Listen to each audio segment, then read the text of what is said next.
इस पूरे अध्याय की श्रृंखला में एक और चैप्टर हमने ख़त्म किया।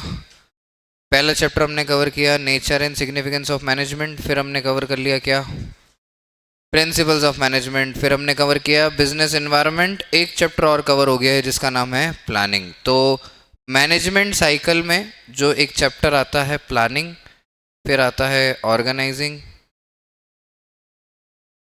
फिर आता है स्टाफिंग, फिर डायरेक्टिंग और फिर कंट्रोलिंग, जिसमें से प्लानिंग हम अब कवर कर चुके हैं। तो नेक्स्ट फंक्शन की तरफ चलना चाहिए जो कि क्या है, ऑर्गेनाइजिंग। तो आइए शुरू करते हैं एक और नया चैप्टर जिसका नाम है ऑर्गेनाइजिंग। प्लानिंग की पूरी चर्चाओं में मैंने ये समझने की कोशिश करी कि जो कुछ भी मैं करना चाहता हूँ उसके लिए मुझे क्या करना है, प्लान। तो where we are where we want to go, ये हमारा अल्टीमेट पर्पस है और यही हमने सोचा है। अब ध्यान से ऑब्जर्व कीजिए वापस से, यहां आप खड़े हैं, यहां आपको जाना है, ये गैप को आप फिल किससे करोगे दोस्त, प्लानिंग की मदद से फिल करोगे, राइट। अब सवाल ये आता है कि यहां जब आपको जाना है तो आपने एक फ्रेम बना लिया, क्या बना लिया है। अब इस फ्रेम में चलने के लिए आपको रिसोर्सेज लगेंगे और लोग लगेंगे। मतलब वो कौन सी चीजें हैं जिनसे चलते चलते आप अपने ऑब्जेक्टिव की तरफ पहुंच जाओगे। इन सारी चीजों को हमको क्या करना है, ऑर्गेनाइज करना है। इन सारी चीजों को हमको क्या करना है, ऑर्गेनाइज। ऑर्गेनाइज करने से पहले एक शब्द आपको सीखना चाहिए, ऑर्गेनाइजेशन। अगर ऑर्गेनाइजेशन को हम दो भागों में तोड़ेंगे तो आपको एक वर्ड मिलेगा ऑर्गेनाइज और एक वर्ड मिलेगा स्टेशन, ठीक है, ऑर्गेनाइज और स्टेशन। अगर मैं बोलूं कि आपने एक वर्ड सुना है कि रेलवे स्टेशन, ऐसा सुना है वर्ड कभी? What do mean by railway station? जहां रेल हो, रेल मतलब जो आपकी ट्रेन है उसका वे हो, चलने के लिए पार्ट, तो चलने के लिए जो पाथ होता है उसको क्या बोलते हैं हम लोग, रास्ता नहीं। ट्रेन के लिए क्या बोलते हैं, पटरियां हो। और एक स्टेशन हो, स्टेशन मतलब एक ऐसा प्लेटफॉर्म, स्टेशन मतलब एक ऐसा प्लेटफॉर्म जिसपे एक्चुअल में क्या होगा, मान लीजिए ऐसा एक प्लेटफॉर्म है, पैसेंजर यहाँ पे एंटर करेगा, वेस पे खड़ी होगी ट्रेन जिसको रेल बोलेंगे, पैसेंजर अपनी डेस्टिनेशन ओरिएंटेड ट्रेन में बैठेगा, रेलवे के थ्रू अपनी डेस्टिनेशन तक पहुंच जाएगा। सिमिलरली एंटरप्रेन्योर को भी पता है कि अब उसको कहाँ जाना है, क्योंकि ऑब्जेक्टिव सेट कर लिया, प्लानिंग कर ली, तो गोल तो उसको क्लियर है। अब उसको एक स्टेशन की ज़रूरत है जिसपे वो जाए, रिसोर्सेज को एक्नॉलेज करे, असेंबल करे और बैठ के अपने ऑब्जेक्टिव तक पहुंच जाए।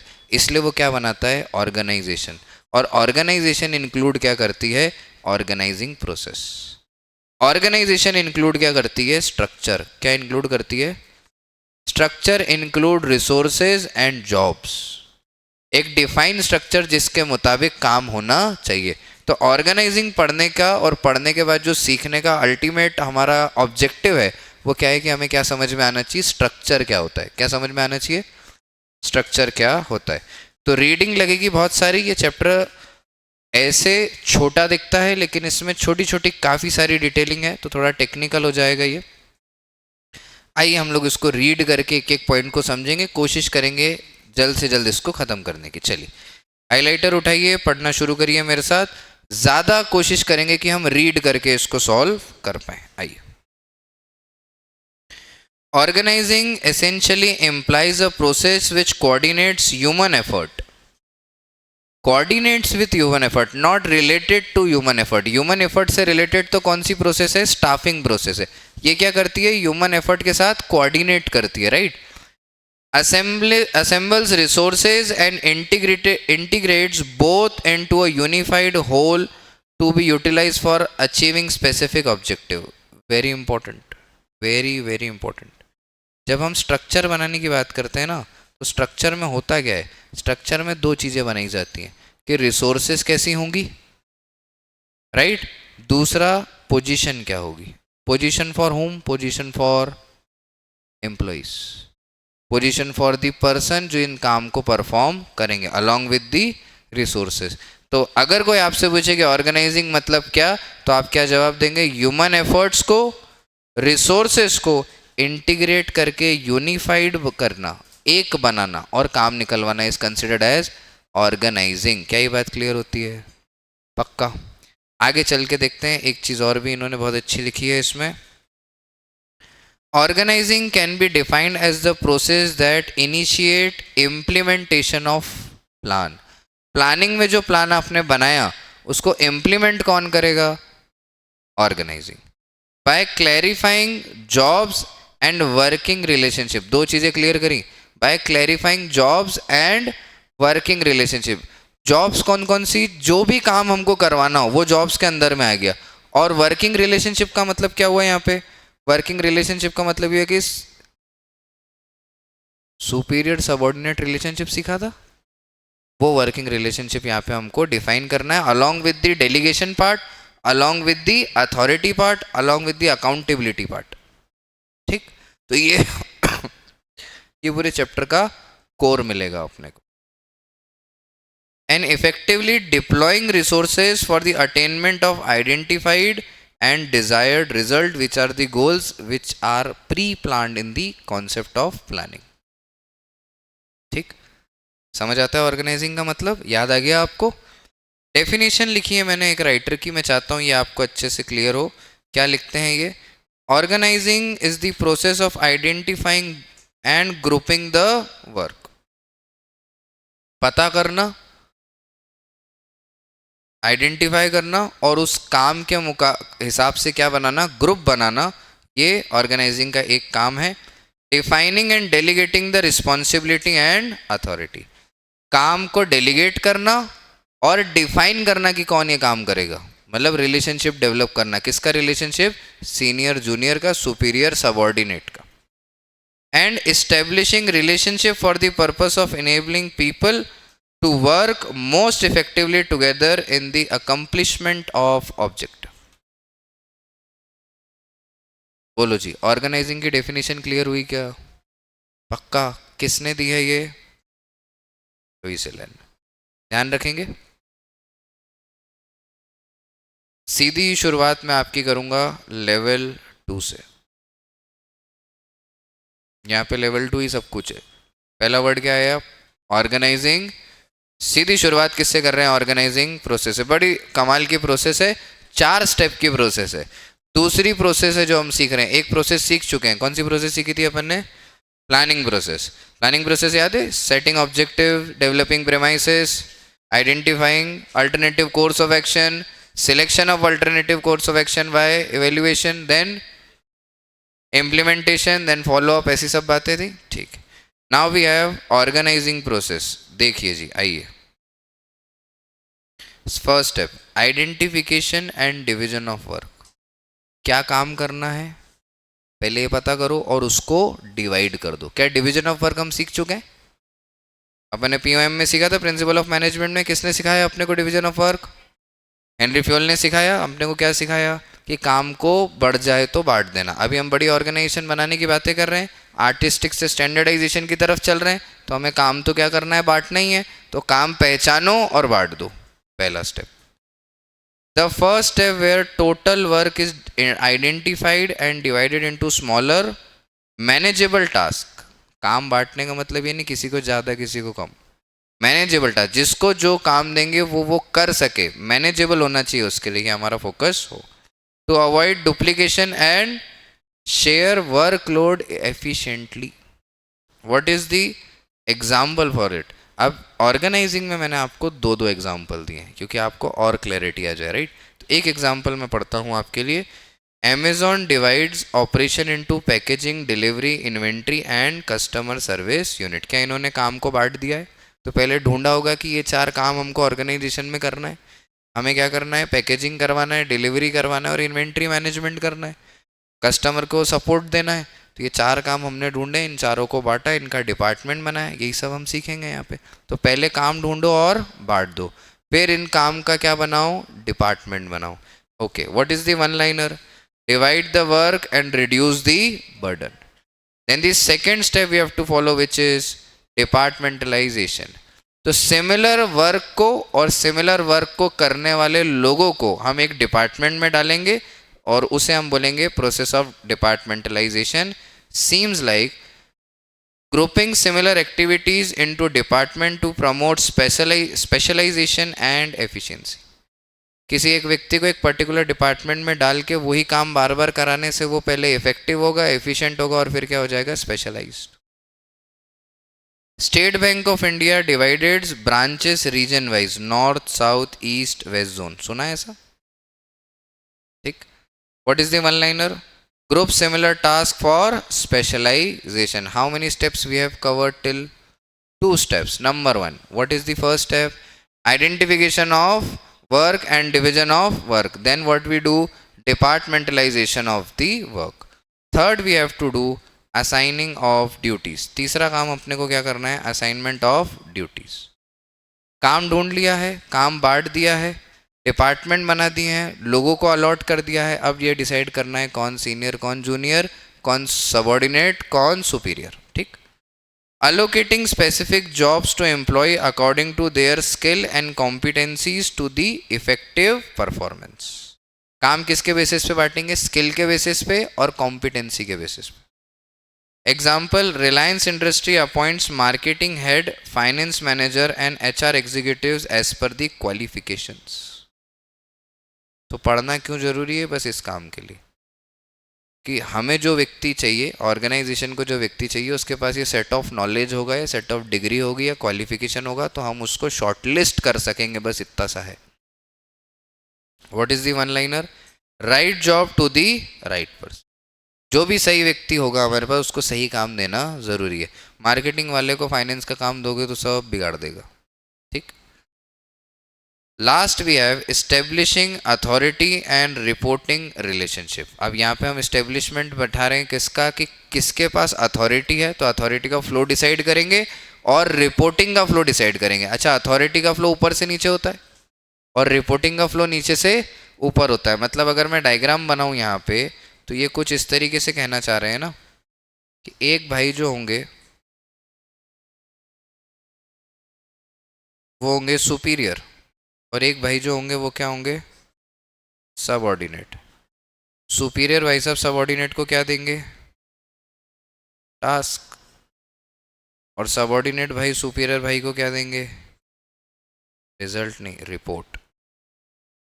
रिजल्ट तो जो भी आए, पॉजिटिव नेगेटिव, तो जो भी टास्क का रिपोर्ट होगा फाइनली वो सबमिट करेंगे.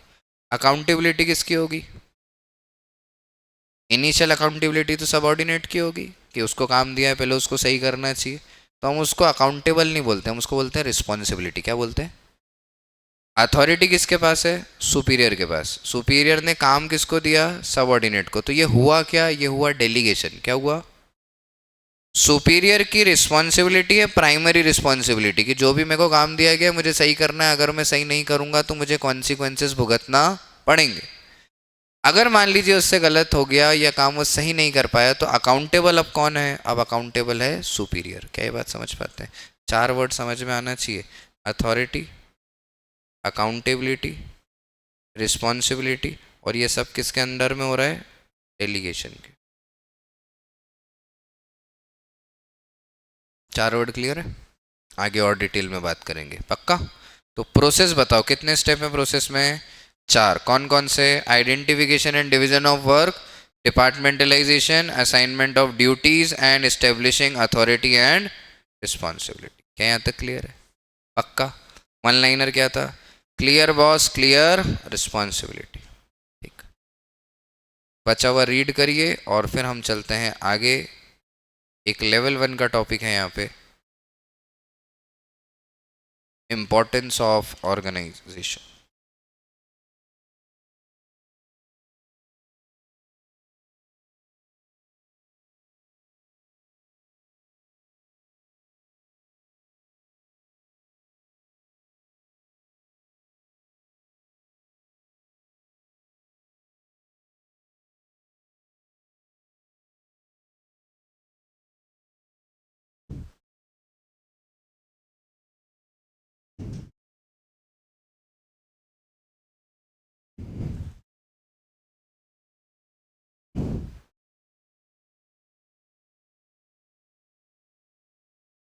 आइए जी, लेवल 1 का एक टॉपिक जिसका नाम क्या है? Importance of organizing. एक एक करके पढ़ते हैं. अगर हम ऑर्गेनाइजिंग और कर देते हैं। मान लीजिए मैंने मेरे ऑर्गेनाइजेशन बनाई और उसमें ऑर्गेनाइजिंग का काम कर दिया, ये काम शुरू कर दिया, तो क्या क्या एडवांटेज मुझे मिल सकते हैं, एक एक करके पढ़ेंगे। Number 1, benefit of specialization. क्या आप मानते हैं बेनिफिट ऑफ स्पेशलाइजेशन मिलेगा?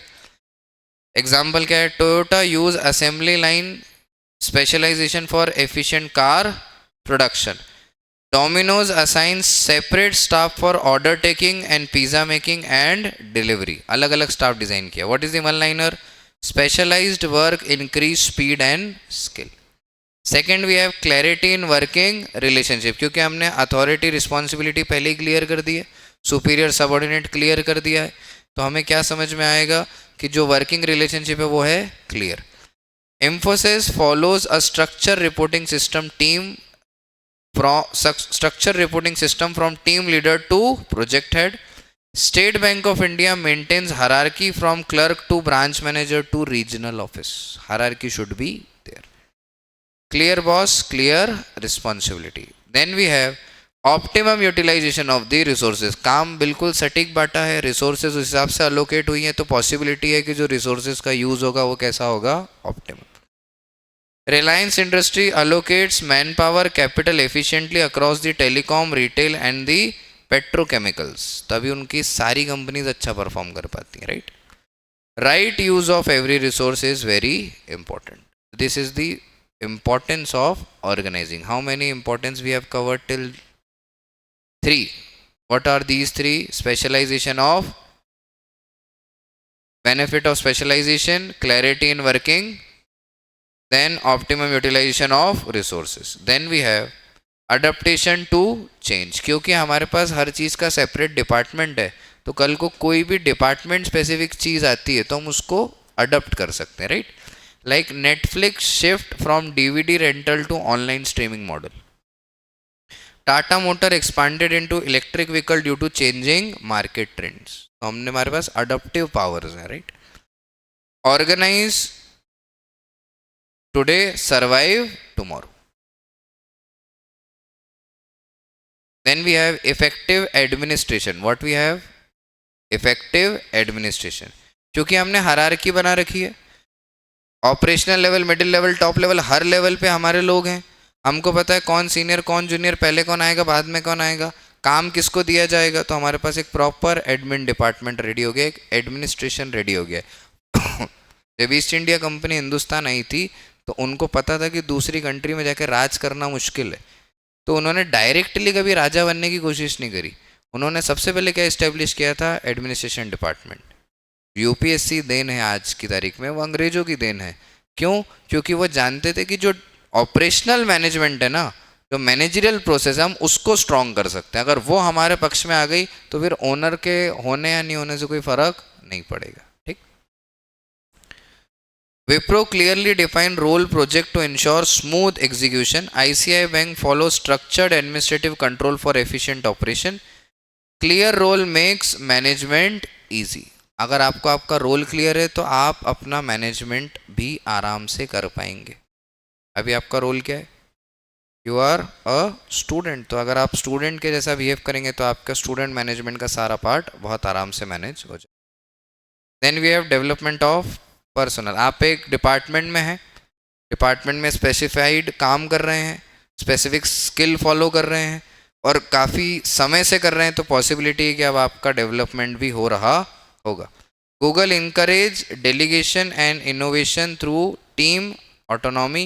Delegation develops future leader.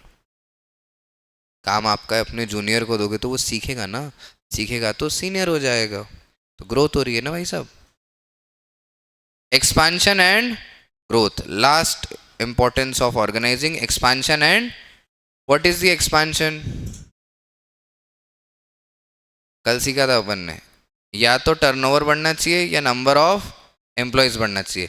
तो अगर आपके पास स्ट्रक्चर होगा तो नंबर ऑफ एम्प्लॉयज बढ़ेंगे, स्ट्रक्चर होगा तो काम टाइम से होगा, काम टाइम से होगा तो रेवेन्यू भी आपका इंक्रीज होगा। Amazon expand from books to global e-commerce and cloud services. Organizing opens door to growth. कितने इंपॉर्टेंस कवर करे दोस्त? 7। पहला क्या था? Benefit of specialization, clarity in working relationship, optimum utilization of resources, then adaptation to change, effective administration, development of expansion and growth. क्या यहाँ तक clear है? एक बार टेबल को गो थ्रू करिए, फिर नेक्स्ट टॉपिक की तरफ चलेंगे।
डन।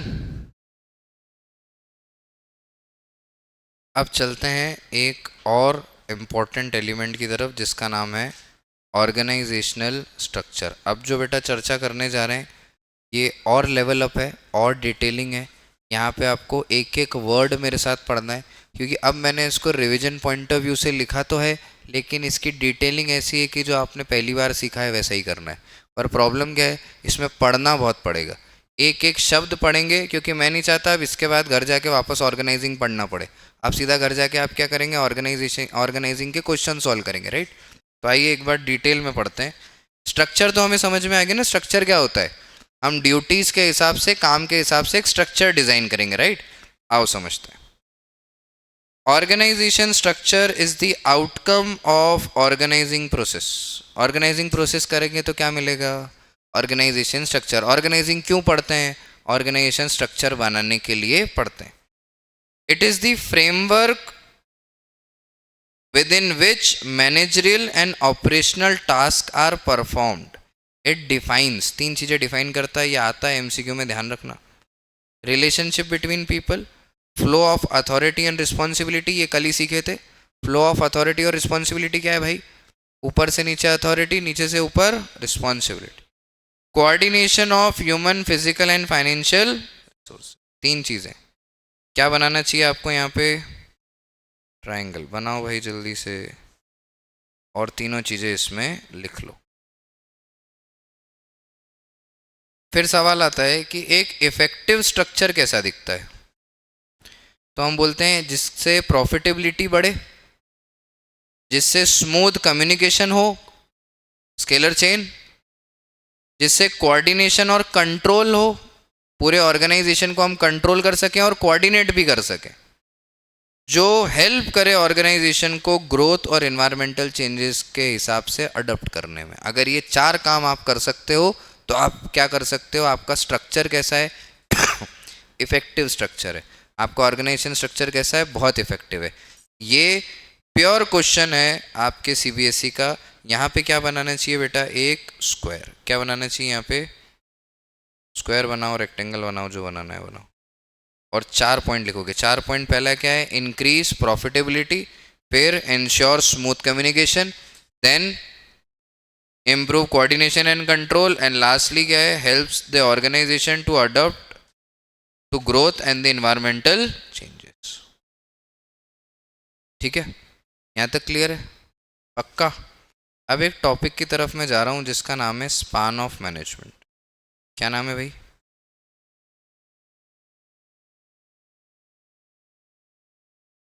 फिर स्पान ऑफ मैनेजमेंट हम पढ़ने जा रहे हैं ना, ये मेरी नज़र में one of the important topic है बिजनेस स्टडीज़ का। लेकिन इसको जैसा बोला जाता है और जैसा पढ़ा जाता है वो बड़ा गड़बड़ है। ठीक है, बिजनेस स्टडीज़ ख़राब नहीं है, टफ नहीं है, पढ़ाने वाले की दिक्कत है। वो क्या पढ़ के, क्या समझ के, क्या बता रहा है, वो प्रॉब्लम है। डिटेलिंग अगर उसको क्लियर है ना तो वो बहुत बढ़िया समझा सकता है इसको। अब स्पान ऑफ मैनेजमेंट में नॉर्मली बच्चे का ये मतलब होता है, स्पान का मतलब क्या हो गया कि कितना बड़ा मैनेजमेंट है। स्पान बोलते हैं ना, लाइफ स्पान कितना है, तो 40 साल जिए तो आपका लाइफ स्पान कितना हो गया, 40 साल। तो यहाँ पे हम वो बात नहीं कर रहे हैं। यहाँ पे हम ये नहीं कह रहे हैं कि मैनेजमेंट कितना बड़ा होना चाहिए, कितना बड़ा है कितना छोटा, टाइमिंग की बात नहीं है। यहाँ हम बात कर रहे हैं जो ऑर्गेनाइजेशनल स्ट्रक्चर हमने डिज़ाइन किया, उस स्ट्रक्चर के हिसाब से जो एक सीनियर बना, सुपीरियर जो बना, वो एक बार में कितने सबऑर्डिनेट हैंडल कर सकता है। तो अगर वो कम कर सकता है तो स्पान ऑफ मैनेजमेंट कैसा है, छोटा। अगर वो ज़्यादा कर सकता है तो स्पान ऑफ मैनेजमेंट कैसा है, बड़ा। पढ़ के देखिए। Span of management refers to the number of subordinate that a superior can effectively supervise. तो मैं अकेला 100 लोगों को सुपरवाइज कर सकता हूं, तो स्पान ऑफ मैनेजमेंट कितना हो गया, 100। मेरे जैसे 100 लोग हैं तो आप कितने के मैनेजमेंट हो जाएगा, 100 इंटू 100 का हो जाएगा। मेरे जैसे 100 लोग और 100 लोगों को मैनेज कर सकते हैं, तो स्पान ऑफ मैनेजमेंट क्या हो गया, बड़ा। अब ये कब हो सकता है, जब डिपार्टमेंट कॉमन नेचर के हो। पर अगर छोटे छोटे बहुत सारे डिपार्टमेंट है तो अपने को जो स्पान ऑफ मैनेजमेंट उसको क्या करना पड़ेगा, छोटा। मान लो कोई टेक्निकल काम है, फाइनेंस का बहुत टेक्निकल काम है, तो एक सीनियर 4 ही लोगों को हैंडल कर सकता है, तो यहाँ स्पान ऑफ मैनेजमेंट कैसा है, छोटा है। ठीक है, ध्यान से देखना, 2 पॉइंट आगे के। Wider span, fewer level of management, faster communication. क्यों ऐसा, मैं अकेला 100 लोगों को मैनेज करता हूँ, मैं जो बोलूँगा 100 लोग माने, कम्युनिकेशन कैसा है, fast. Narrow span, more level of management, closer supervision. 10 department है, हर डिपार्टमेंट पे एक सीनियर है, तो एकदम क्लोज सुपरविजन है, कुछ भी गलत होने के चांसेस यहाँ पे नहीं है। तो ये ऑर्गेनाइजेशन को समझना पड़ता है कि हम किस जॉनर में काम कर रहे हैं। सपोज करिए एक फैक्ट्री है, तो फैक्ट्री के 3 फ्लोर हैं, हर फ्लोर पे एक सुपरवाइजर है, और एक फ्लोर पे 100 लोग काम कर रहे हैं, तो कौन सा कैटेगरी हुई, वाइडर स्पान, सब ऑपरेशनल लेवल पे मैनेज हो जाएगा। लेकिन अगर मान लीजिए नैरो स्पान है, तो हमें लेवल ऑफ मैनेजमेंट बढ़ाने पड़ेंगे। आपके स्कूल में सुपरवाइजर नहीं होंगे, सुपरवाइजर हैं क्या कि वो हर क्लास में जा जाके देख रहे हैं, नहीं। आपके प्रिंसिपल, एचओडी, हेड मिनिस्टर, ये सब जाके ही चेक कर लेंगे कि क्लासेस में क्या चल रहा है, क्योंकि कुल मिला के 10 ही तो क्लासेस हैं और 2 ही तो फ्लोर हैं। तो प्राइमरी सेक्शन एक दिन कर लिया, सेकेंडरी सेक्शन एक दिन कर लिया, सुपरविजन कितना आसान है। तो स्पान ऑफ मैनेजमेंट कैसा हो गया, छोटा। क्लास में भी बैच साइज कितना है, 50 बच्चों का, मैक्स टू मैक्स, तो एक टीचर से ही काम हो जाएगा। जहाँ पे 200-500 लोग, कभी आपने देखा हो किसी हॉल में 200-500 लोग बैठाते हैं जब हम, तब हमको क्या करना पड़ता है, एक व्यक्ति रखना पड़ता है, 1-2 कोऑर्डिनेटर रखना पड़ता है। इसी नाटक में बात बता रहा हूँ, जब मैं इंटर में यहाँ पे पढ़ता था तो 700 बच्चे एक साथ बैठते थे।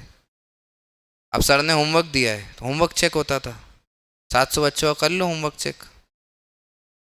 तो क्लास में 10 लड़के घूमते थे सिर्फ होमवर्क चेक करने के लिए, फिर उनको अपन सेट कर लेते कि अपना होमवर्क आप ही चेक करोगे। अभी तो तब से ही नहीं कर रहे हैं अपन, इसी कोई बहुत बड़ी बात थोड़ी। Span of management determine the number of managerial level in an organization. ये क्वेश्चन अगर मैं पेपर बनाऊं तो हर साल पूछूं कि आप तो बस मुझे इतना समझा दो कि 3 लेवल ही क्यों। जवाब क्या है, स्पान ऑफ मैनेजमेंट कहाँ मिलेगा, ऑर्गेनाइजिंग में। ठीक, स्टेट बैंक ऑफ इंडिया का एक बहुत अच्छा एग्जाम्पल है, इसको रीड कर लीजिए जल्दी से, फिर हम एक और टॉपिक की तरफ चलते हैं, which is known as types of organizational structure.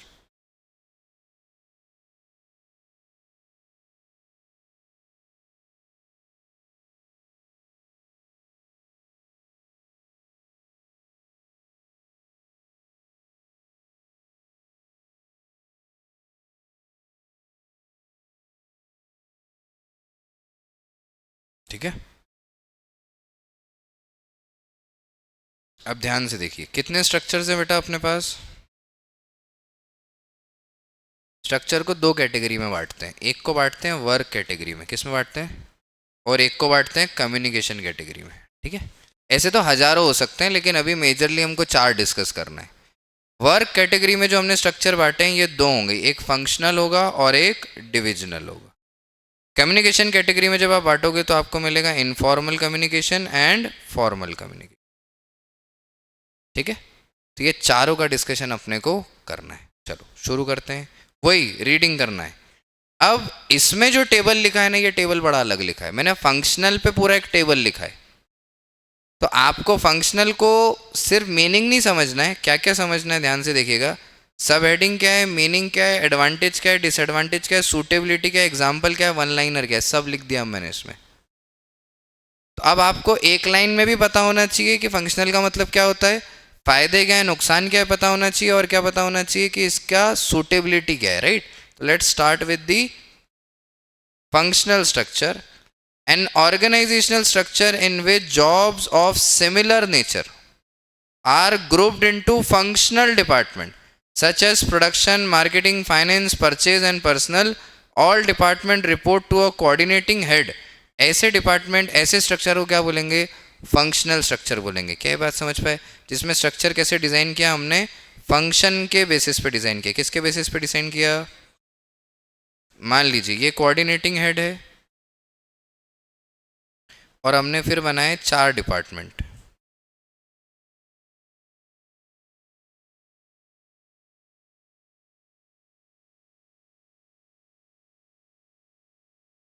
Coordinating head है और हमने 4 डिपार्टमेंट बनाए। एक हमने बनाया मार्केटिंग, एक हमने बनाया एचआर, एक हमने बनाया फाइनेंस और एक हमने बना दिया production.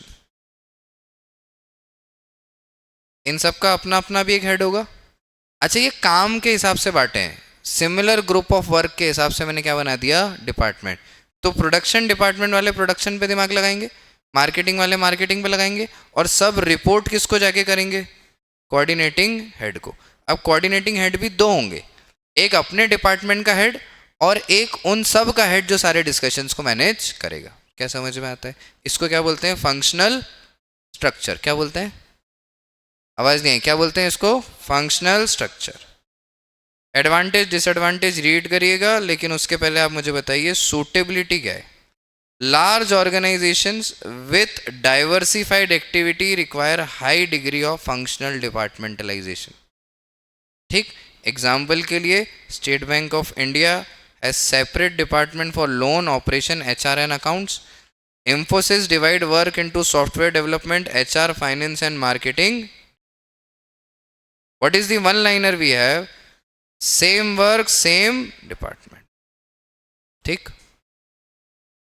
now let's move to the another structure we have, divisional structure. ठीक है, अब डिवीजन वाइज बांटेंगे। एक चीज ध्यान रखना, अगर सिंगल प्रोडक्ट लाइन है, क्या वर्ड बोला मैंने, सिंगल प्रोडक्ट लाइन है तो फंक्शनल काम करता है। मल्टीपल प्रोडक्ट लाइन है तो क्या काम करता है, डिविजनल। पढ़ के देखेंगे। An organizational structure where the organization divided into separate business unit, division based on product line. Word क्या आया, प्रोडक्ट लाइन। मैं कॉस्मेटिक में भी डील करता हूँ, क्लोथिंग में भी करता हूँ, शूज़ में भी करता हूँ, तो मेरे अलग अलग फंक्शंस नहीं है, अलग अलग क्या है, डिविजन्स हैं, अलग अलग प्रोडक्ट लाइन है, हर प्रोडक्ट लाइन के अलग अलग फंक्शंस हैं। तो बड़ा कौन सा हुआ, divisional. Divisional structure includes functional structure, right. देखते हैं, each division is self contained, multi functional and work as profit center under a divisional manager. Suitability, large organization manufacturing wide variety of product using different productive resources and requiring expansion. Hindustan Unilever is one of the biggest example, Tata Motor is one of the biggest example. What is the one liner we have, different product different, ऊपर क्या था, same work same। ये कैसा दिखता है sir, इसका diagram बना के बताओ। देखो,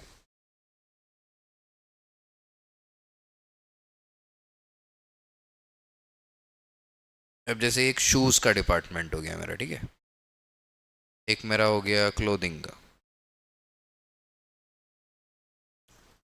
और एक मेरा हो गया कॉस्मेटिक। तो अब ये मेरे अलग अलग बिजनेस के प्रोडक्ट लाइन है, राइट। शूज में भी मेरे पास 4 होंगे, शूज के परचेज और प्रोडक्शन, शूज का परचेज और प्रोडक्शन, शूज की मार्केटिंग, शूज का फाइनेंस, राइट। क्लोथिंग में भी होगा अलग, इसकी मार्केटिंग अलग, इसका प्रोक्योरमेंट अलग, इसका फाइनेंसिंग अलग। Same with cosmetic. तो जो नीचे आप देख रहे हो ये क्या है, फंक्शनल, और इन तीनों डिपार्टमेंट्स को भी कोई व्यक्ति हैंडल कर रहा है, ये क्या है, डिविजनल। तो डिविजनल इंक्लूड्स फंक्शनल। तो मैं बोल सकता हूँ सारे स्ट्रक्चर, सारे डिविजनल स्ट्रक्चर फंक्शनल स्ट्रक्चर्स होते हैं, पर सारे फंक्शनल स्ट्रक्चर डिविजनल स्ट्रक्चर्स नहीं। जल्दी से रीड करिए, then will move ahead.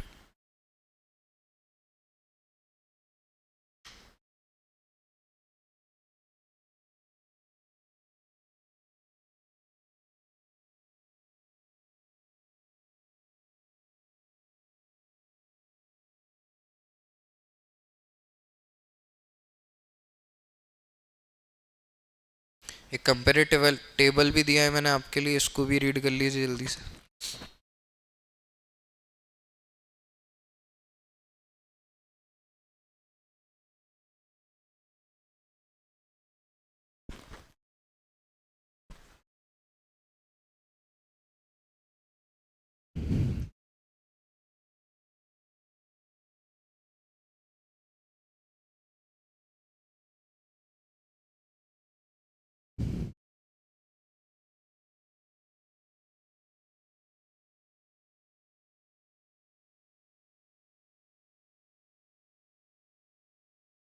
Done. आओ जी, अब आ जाते हैं हम फॉर्मल ऑर्गेनाइजेशन पे और इनफॉर्मल ऑर्गेनाइजेशन पे। स्ट्रक्चर की बात कर रहे हैं लेकिन समझते हैं कम्युनिकेशन बेस्ड है। फॉर्मल मतलब हायरार्की में कम्युनिकेशन होगा, बहुत सारे मेल लिखे जाएंगे एक दूसरे को, और कोशिश करेंगे कि सीनियर सुपीरियर सुपीरियर सबॉर्डिनेट का ही चर्चा आपस में हो पाए। आप अपने सुपर सीनियर से बात ना कर पाए और सबॉर्डिनेट में भी ज़्यादा नीचे की तरफ आप ना जा पाए। पढ़ के देखते हैं क्या लिखते हैं ये। Formal organization, the organization structure deliberately designed by the management to accomplish specific goal. It clarifies and defines the authority, responsibility and reporting relationship. पूरा फॉर्मल चर्चा है यहाँ पे, काम की बात करना है, फालतू कोई बात यहाँ पे नहीं करना है। फीचर्स भी हैं बहुत सारे, एडवांटेज लिमिटेशंस भी हैं, और वन लाइनर क्या है, official structure created by the management. जैसे होता है कि हम सब गूगल चैट होती है, उस पर बात करेंगे, जो मीटिंग्स होगी वो गूगल मीट पे करेंगे, और ऑफिशियली मेल्स ही लिख के बात करेंगे, और इसी तरीके से बातचीत होगी। तो ये जो पूरी चर्चा है, ये चर्चा किसकी कैटेगरी में आएगी, फॉर्मल। मैं चाहता हूँ एक बार आप इस टेबल को बहुत आराम से कंप्लीटली पूरा पढ़ लें। जानने के लिए तो बस इतना ही पता होना चाहिए कि अथॉरिटी रिस्पॉन्सिबिलिटी के रिलेशनशिप को डिफाइन करने के लिए इसको बनाया गया। बनाया किसने, पूरे के पूरे मैनेजमेंट ने बनाया। एक बार जल्दी से पढ़ के बताओ मेरे को।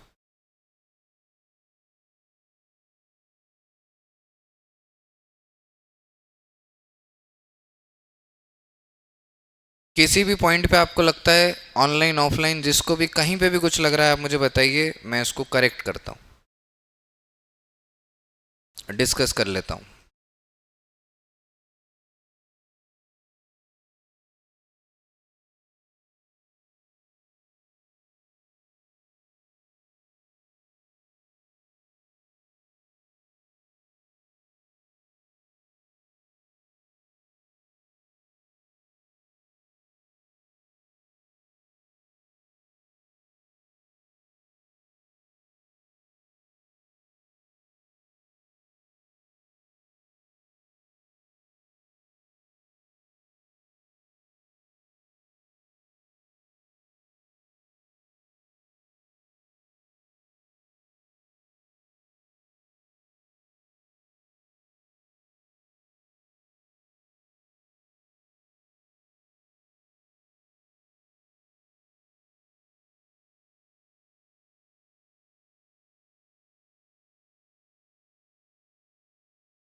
डन।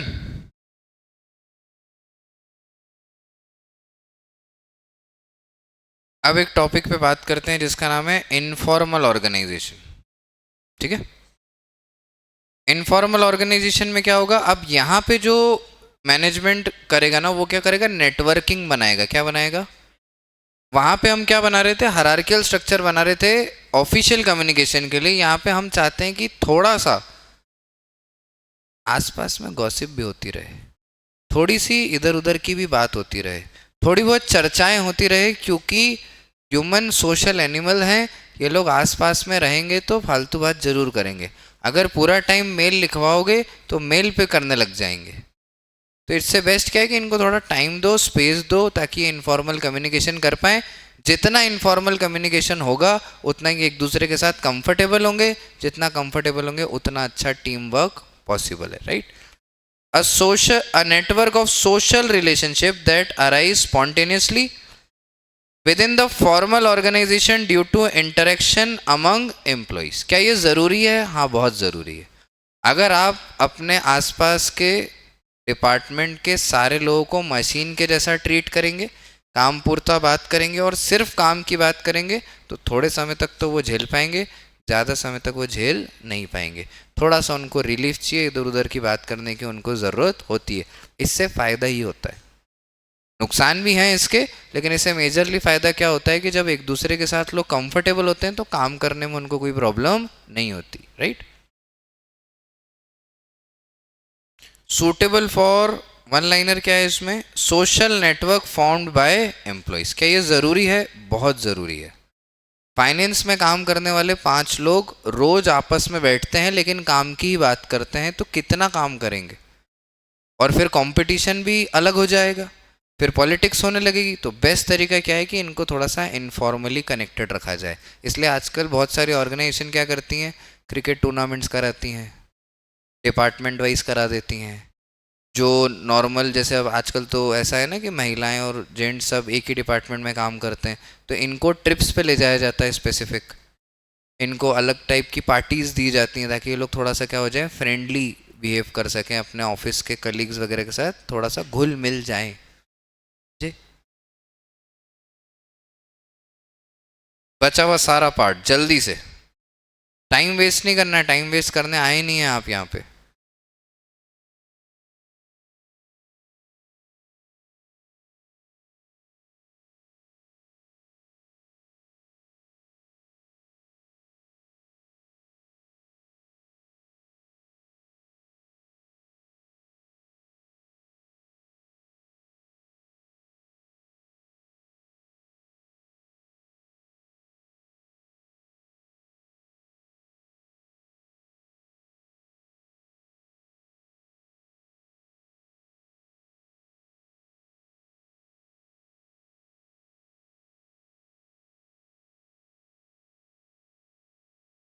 एक कंपैरेटिव टेबल इसके लिए भी दिया है मैंने, इसको भी रीड करिए जल्दी से।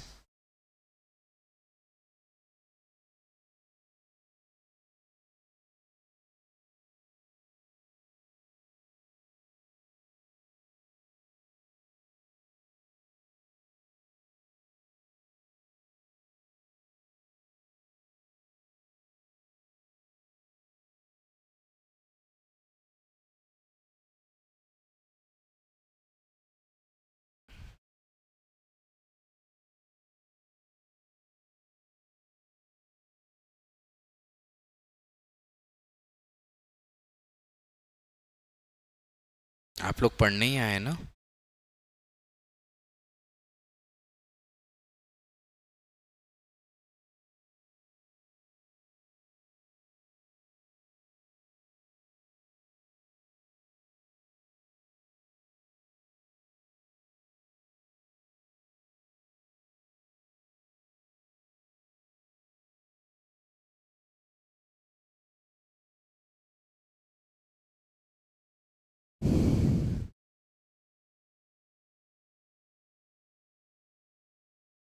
ठीक है। अब 4 शब्द बड़े यूज़ किए थे मैंने, कौन कौन से? डेलीगेशन, अथॉरिटी, रिस्पॉन्सिबिलिटी और अकाउंटेबिलिटी। अब जल्दी से एक बार इस पे बात करके इस चैप्टर को भी रवानगी देने का समय आ गया है। आइए आगे की ओर बढ़ें। एक वर्ड आता है डेलीगेशन। जैसा कि मैंने कहा कि ऑर्गेनाइजिंग में सूक्ष्म रीडिंग बहुत ज़रूरी है, बारीक रीडिंग करनी पड़ेगी तो जाके क्लैरिटी आती है। ऑल दो ये रिविजन है, फिर भी हम इसको पढ़ इसी तरीके से रहें जैसे पहली बार पढ़ रहे हो। Delegation is the downward transfer of authority from superior to subordinate. क्या ये डायग्राम याद है? अभी मैंने बना के दिखाया आपको, ये देखो। ये जो हो रहा है ये क्या हो रहा है, डेलीगेशन हो रहा है, राइट। डेलीगेशन में जो ऊपर व्यक्ति है वो कौन है, सुपीरियर, उसके पास अथॉरिटी है काम क्या करने की, डेलीगेट। डेलीगेशन का मतलब ये नहीं होता है कि मेरे को नहीं करना है इसलिए तुम करोगे। डेलीगेशन का मतलब क्या होता है, मैं कुछ और काम करूंगा, ये काम आप मेरे लिए करोगे, ठीक है ना। काम चोरी नहीं है, टेक्निकलिटी है, समझना है इसको।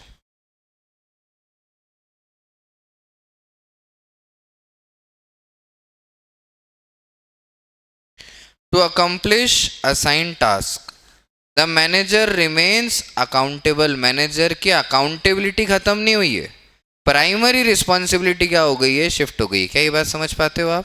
पहली रिस्पॉन्सिबिलिटी अब किसकी है, जिसको काम दिया गया है उसकी है, लेकिन अगर वो काम नहीं कर पाया, गलत किया, तो पकड़ा किसको जाएगा, मैनेजर को ही जाएगा, अकाउंटेबल वो ही होगा। की point, essential for effective functioning, saves manager time in high priority task, does not mean evictions of the responsibility। बच नहीं रहे हैं, त्याग नहीं रहे हैं, डेलीगेट कर रहे हैं। Authority given, accountability retain. Authority तो दे दी लेकिन अकाउंटेबिलिटी अभी भी हमारे पास है, तो अकाउंटेबिलिटी मैनेजर के पास से नहीं जाती है। What are the elements of delegation, जब डेलीगेशन करते हैं तो क्या होता है, तो तीन चीज़ें होती हैं, अथॉरिटी, रिस्पॉन्सिबिलिटी और accountability. What is authority, right to command and take decision. What is responsibility, obligation to perform assigned task. What is accountability, answerability of the final outcome. Delegation can be delegated, responsibility can not be fully delegated. काम तो किसी और को पूरा दिया जा सकता है पर पूरी तरह रिस्पॉन्सिबिलिटी उसको नहीं दी जाती। प्राइमरी रिस्पॉन्सिबिलिटी हमेशा किसकी होगी, आपकी होगी। और अकाउंटेबिलिटी तो जिंदगी में कभी डेलीगेट नहीं होती, ठीक है ना। भले आपके पापा ने, आपकी मम्मी ने आपको कहा कि बेटा पानी की टंकी भर दो, आप भूल गए, टंकी पानी से ओवरफ्लो हो गई, शॉर्ट सर्किट हो गया, आप एक सोसाइटी में रहते हैं, पूरी सोसाइटी उड़ गई, धमाका हो गया, सब समाप्त हो गया। क्या आप ये बोल सकते हैं, क्या मम्मी ये बोल सकती है कि अरे मैंने तो इसको बोला था अब ये जाने, सबका हर जाना यही भुगतेगी, यही भुगतेगा? नहीं, पॉसिबल ही नहीं। प्राइमरी अकाउंटेबिलिटी तो किसकी होगी, प्राइमरी रिस्पॉन्सिबिलिटी किसकी होगी, जिसको काम दिया गया है। उसके बाद किसकी होगी, मम्मी की होगी, लेकिन पकड़ा पापा को भी जाएगा, ये घर तो उन्होंने लिया ना, टंकी तो उन्होंने लगवाई।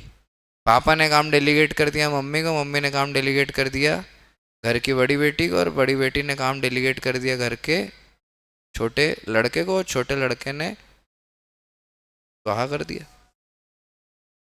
हो ही जाता है ऐसा, छोटे छोटे बच्चे ये सब चीज़ें गलतियां कर ही देते हैं, बचपन में तो गलती हो ही जाती है, मेरे से तो अभी भी हो रही है, मेरा भी तो बचपन ही है।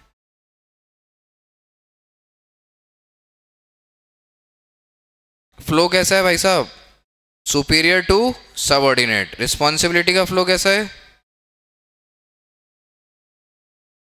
Upward, subordinate to superior. Accountability का कैसा है, subordinate to superior, upwards. Okay, clear है। मैं चाहता हूं कि आप डायग्राम यहां पे एक बार फिर बनाएं।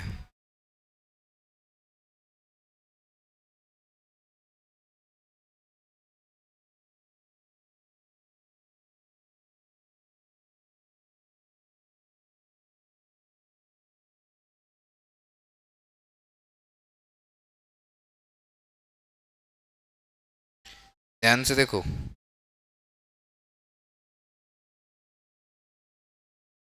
ये जो इस बॉक्स में हुआ इसको क्या बोलेंगे, डेलीगेशन, राइट। सुपीरियर ने टास्क किसको दिया है, सबऑर्डिनेट को, तो प्राइमरी रिस्पॉन्सिबिलिटी किसकी है, मतलब रिस्पॉन्सिबिलिटी वन किसकी है, फिर रिस्पॉन्सिबिलिटी सेकंड किसकी है, अकाउंटेबिलिटी किसकी है, सुपीरियर की है। क्लियर, पक्का। डायग्राम बिल्कुल सटीक दिमाग में होना चाहिए। Now there is one more topic which is known as decentralization। What is this? Decentralization. ये अपन ने पढ़ा था principle of management, centralization and decentralization. Centralization मतलब पावर और अथॉरिटी, डिसीजन मेकिंग पावर किसके पास होगी? सब मेरे पास। लेकिन जब हम इसकी बात करते हैं कि डिसेंट्रलाइजेशन पावर है, इसका मतलब क्या है? देयर आर मेनी डिपार्टमेंट्स और पावर कैसी है? डिस्ट्रीब्यूटेड है। तो क्योंकि हम ऑर्गेनाइजेशनल स्ट्रक्चर बना रहे हैं तो पावर बाय डिफॉल्ट कैसी होगी? डिस्ट्रीब्यूटेड होगी। क्या ये बात क्लियर होती है? पक्का? दोनों तकलीफ नहीं? आओ पढ़ के देखें। Systematic delegation of authority throughout all the levels of organization. Decision making is pushed downwards, which is considered as decentralization. Yes or no? Key idea: it is a philosophy of selective dispersal of authority. Authority को spread करा जा रहा है, dispose नहीं बोला, dispersal बोला है। मतलब थोड़ी मेरे पास रहेगी, थोड़ी आपके पास रहेगी, थोड़ी आपके पास रहेगी। समझते हो इस बात को? डिस्पर्जन समझते हो? Distribution. Yes. What is the one liner? Decision making power shared across the level. इसीलिए हमने बोला टॉप मैनेजमेंट क्या करेगा? पॉलिसी बनाएगा, मिडिल लेवल पॉलिसी इंटरप्रेट करेगा, ऑपरेशनल लेवल पॉलिसी एग्जीक्यूट कराएगा, वर्कर काम करेंगे, shareholder stakeholder invest करेंगे। ये सब हमने क्या कर रखा है? कैलकुलेट कर रखा है। क्या आप ये बात समझ पा रहे हो? पक्का?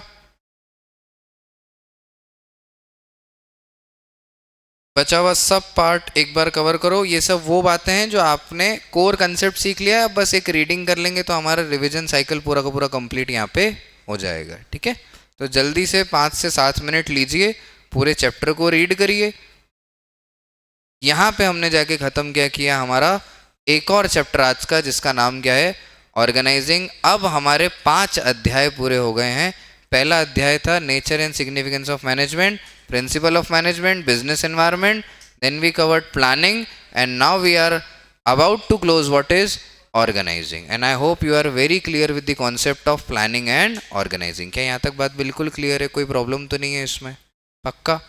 तो चलिए इसको कंप्लीट कर दीजिए जल्दी से, फिर एक 5 से 7 मिनट का ब्रेक लेंगे और फिर शुरू करेंगे आगे की कहानी।